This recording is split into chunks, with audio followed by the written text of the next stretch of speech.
మీరు తొలి నుంచి మీ భుజస్కంధాలపై వేసుకుని ఇంతవరకు పదవి రాలేదు. అంటే జనసేనలో ఉన్నారు మీరు. పవన్ కళ్యాణ్ గారు నిన్న 2.5 గంటల సేపు మీతో మాట్లాడారు, అంతకు ముందు మీతో మాట్లాడారు. పదవి ఇచ్చారనుకోండి సార్, అఫీషియల్గా పనిచేస్తాం. పదవి పైన అభిమానిగా పనిచేస్తే అయితే ఎవరు ఆపలేరు. కానీ మీరు అన్నట్టు ఖచ్చితంగా ఇబ్బందులు అయితే నా చుట్టూ తలెత్తుతాయి. రానున్న రోజుల్లో పదవులు అయినప్పుడు ఆబ్వియస్లీ అదొక సమాధానం చెప్పలేని ప్రశ్న కింద నాకైతే మిగిలిపోకూడదు. పదవి మీకు వరిస్తుంది అని మీకు నమ్మకం ఉందా? నేను ఎలా చెప్పను సార్, తెలియదు సార్. నాకు ఉంటాయి సార్ మైండ్లో ఏముందో నాకైతే తెలియదండి. ఏదో ఒకటి సార్ మాట్లాడడానికి, ఇంకో ఈ అబ్బాయి మా అబ్బాయి అని చెప్పి బొదర్మతి తీసాను ఫోటో ఇచ్చినా చాలు సార్, దాంతో మాడేసుకుంటూ వెళ్ళిపోతాం మనం. అంటే కనీసం మీరు జనసేన పార్టీ బాధ్యతను భుజాలపై వేసుకున్నా మీలాంటి కరడుగట్టిన ఒక జన సైనికుడు పవన్ కళ్యాణ్ గారిని కలవడానికి దాదాపు 4 సంవత్సరాలు పట్టింది కదా. అంటే చాలా తేలిగ్గా వెళ్ళి క్యాజువల్గా లోపలికి వెళ్ళిపోయింటే బాగానే ఉండేది సార్. అందరూ వెళ్ళినట్టు వెళ్ళి ఫోటోలు దిగి వచ్చేద్దాం. మనం ఫస్ట్ నుంచి కొంచెం ఎక్స్ట్రా ప్రొయాక్టివ్గా సార్. ఆ సభలో సమావేశాలు సమాజంలో మన సొంత నిర్ణయాలు కొంచెం పార్టీ ఒక రకంగా వెళ్తూ ఉండేది. మనం ఏ సంస్థ ఉంటే ఆ సంస్థ మన ఇష్టం వచ్చినట్టు వెళ్ళిపోతుండే వాళ్ళం. సో ఆబ్వియస్లీ కొంత పార్టీ కొన్నిసార్లు మౌనం దాల్చాలనుకున్నప్పుడు కూడా మనం రోడ్డెక్కేస్తుండే వాళ్ళం. ఈ రకరకాల పరిస్థితుల్లో భాగంగా కొంచెం ఆగని ఒకవేళ పార్టీ వాళ్ళు చెప్పినా అలాగా మీరు చెప్తే నేను ఆగిదంటే ఇది ఖచ్చితంగా మనం రెస్పాండ్ అవ్వాల్సిందే అనేవాళ్ళం. సో అలా కొంచెం సొంత నిర్ణయాలు అధికంగా తీసుకున్నప్పుడు ఏమవుతుందంటే పార్టీలో ఉండే పెద్దలు కూడా అమ్మో ఇది ఇప్పుడే మా మాట అంటలేదు, రేపు వద్దు పార్టీలో తీసుకుంటే అసలు నేను ఆపగలుగుతాం అనేటువంటి డౌట్ అయితే ఏర్పడుతుంది. కళ్యాణ్ దిలీప్ సుంకర గారు జనసేన గురించి ఇన్ని మాట్లాడుతున్నారు. అసలు జనసేనలో ఆయనకు సభ్యత్వమే లేదు, ఆయన ఎవరో కూడా తెలియదు అన్నవారు కూడా లేకపోలేదు.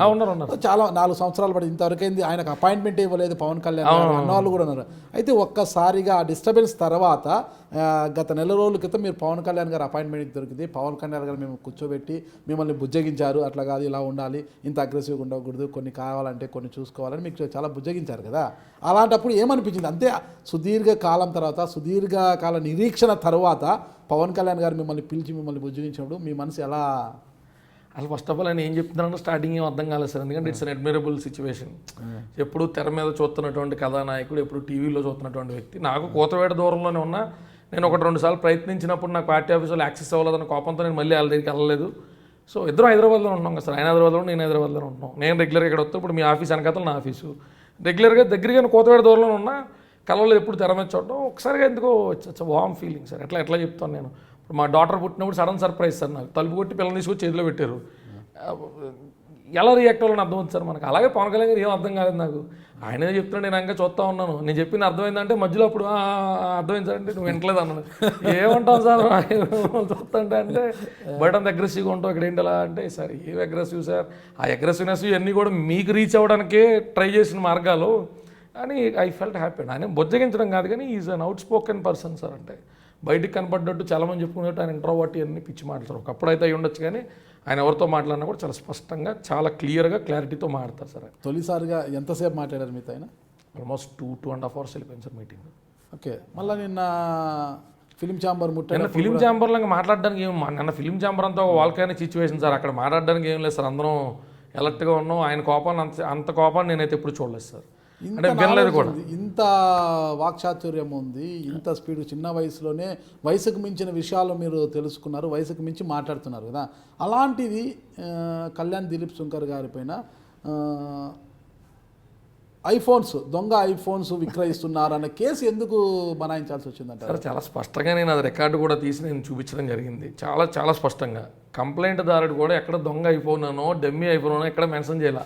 కంప్లైంట్ దారుడు రాసిన దాన్ని కూడా ఒక మానసిక చపలత్వంతో దానికి డమ్మీ ఐఫోన్ అన్నది ఏబిఎన్ ఛానల్, TV9 ఛానల్ తగిలించిన ట్యాగ్ లైన్. కేసు పెట్టింది కూడా TV9 విలేకరులే. నా దగ్గర సెల్ ఫోన్ నేను OLXలో మా కుర్రోళ్ళు అప్లోడ్ చేయగానే cell phone కొనుక్కున్నది TV9 anchor, TV9 విలేకరులు. మరి వాళ్ళు కొనుక్కున్న తర్వాత కూడా నేను చెప్పినటువంటి వారంటీ వాళ్ళకి లేదు, 2 నెలలు తక్కువగా ఉందని 1 day గ్యాప్లో మీకు కంప్లైంట్ కాపీ పట్టుకొని చెప్తా. పోలీసు దర్యాప్తు జరిగి ఇప్పుడు దాకా కేసు డైరీ కూడా ఫైల్ చేయాలి. మేము క్యాష్ పిటిషన్ వేసాం. దాని మీద స్టే అనే ఇన్వెస్టిగేషన్ వస్తుందో క్వాష్ వస్తుందో కోర్టులో వెయిట్ చేయాలి. 10 days 15 days అవుతుంది క్వాష్ వేసి. కాబట్టి మరి ఇప్పుడు దాకా వాళ్ళు దానికి సంబంధించినటువంటి ఛార్జ్ షీట్ ఫైల్ చేయలేదు, సమ్మన్ సర్వ్ చేయలేదు. కాబట్టి 7-8 నెలలు గడిచిపోతుంది. మరి FIR మీద క్వాష్కి అయితే వెళ్ళాం. కంప్లైంట్ కాపీ ఓపెన్గా ఎత్తా, కంప్లైంట్ దారుడు చూపించింది ఎత్తా. దానికి టాస్క్ ఫోర్స్ వాళ్ళు ఇన్వాల్వ్ అవ్వడం ఏంటో, దానికి నా ఇంట్లో ఉన్న ఎయిర్ గన్ రికవర్ చేసుకోవడం ఏంటో, దానికి రకరకాల కింద దాన్ని తర్జుమా చేయడం. నేను బయటకు వచ్చిన తర్వాత లైవ్ పెట్టాను సార్. ఖచ్చితంగా న్యాయపరంగా ఉన్నటువంటి అమెనిటీస్ అంటారు కోర్ట్స్ జ్యూరిస్డిక్షన్, నేను దాని గురించి ఎక్కువ తక్కువ అయితే మాట్లాడదలుచుకోవాలి. కానీ కంప్లైంట్ కాపీ అయితే మీకు అందజేయడానికి అయితే నాకు అవకాశం ఉంటుంది. కోర్టులో కేసు అదే క్వాష్ అయితే చేస్తాం కాబట్టి దాన్ని వీఆర్ వెయిటింగ్ ఫర్ జడ్జిమెంట్. దాని గురించి నేనేమంటానంటే కంప్లైంట్ దారుడే ఎక్కడ మెన్షన్ చేయని దాన్ని ఎవడో వచ్చి దాన్ని దొంగ అయిపోయిన ఎట్లా అంటాడు. When it is given with bill with proof with box దాని దొంగ ఐఫోన్ అని ఎట్లా అంటారు? 2, డమ్మీ ఐఫోన్ అని కంప్లైంట్దారుడు చెప్పాడా? ఎవరు ఊహాజనితమైనటువంటి డమ్మీ ఐఫోన్? కాసేపు నిజాలంటే ఓపెన్గా మాడేసుకోవాలి కదా. 10 సార్లు 10 సంఖ్యలో 10 డిబేట్లో ఓపెన్గా చెప్పా, ఇన్నిసార్లు ఓపెన్గా చెప్పాను కదా సార్. అది డమ్మీ ఐఫోన్ అయితే మరి దాన్ని ప్రూవ్ చేయొచ్చు కదా. నా మీద విమర్శలు చేస్తున్నటువంటి ప్రత్యర్థులు మాటలే ఉన్నాయి సార్. విమర్శ కొట్టగలిసి ముఖం మీద చేయొచ్చు. జగన్ గారు 1,00,000 కోట్లు, ఏదో 1,00,000 కోట్లు ఉదాహరణ చెప్తున్నాను సార్. అంటే ఖచ్చితంగా రాజకీయాల్లోకి వచ్చినప్పుడు క్యారెక్టర్ అసాసినేషన్ అనేటువంటిది ఫస్ట్ టూల్, ఫస్ట్ వెపనం. ఎక్కడా దొరకని కళ్యాణ్ దిలీప్ శంకర, మీరు బెంజులు ఆడిల్లో తిరుగుతున్న కళ్యాణ్ దిలీప్ శంకర, 60,000 70,000 రూపాయలు ప్రతి గారికి ఈఎంఐ కడుతున్న కళ్యాణ్ దిలీప్ శంకర, 30,000 రూపాయల దాంట్లో ఫస్ట్ వచ్చిన కథనం ఏంటి?